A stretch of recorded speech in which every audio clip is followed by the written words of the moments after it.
બધા હારાવાના થઈ જાય, કાંઈ ઉપાધિ ન કરો. હા બા શું કામ હતું? રાજુ બાપા ઓળખો આલે, મારો દીકરો મીટલો પોલીસમાં નોકરી જડી ગઈ.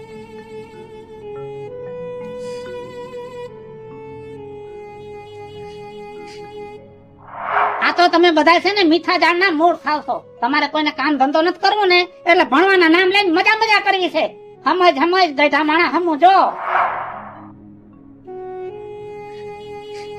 બેટા મિતેશ, મને માફ કરી દેજે. હું તને તારી માને બહુ બોલ્યો છું જેમ ભાવે એમ. રાજુ બાપા, તમારે માફી માંગવાની જરૂર ન હોય, કેમ કે તમે તો માવતર કહેવાય અમારા. તમારે તો ખાલી છોકરાઓને કહેવાનું હોય. અને આ કહે છે ને કે માવતર જ છોકરાને શિખામણ આપે.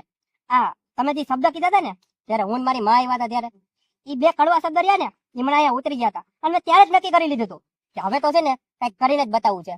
અને અમે કરી બતાવ્યું. એટલે તમે છે ને પોલીસની કઈ ઉપાધિ ન કરતા, એ બધું હું સંભાળી લઈશ.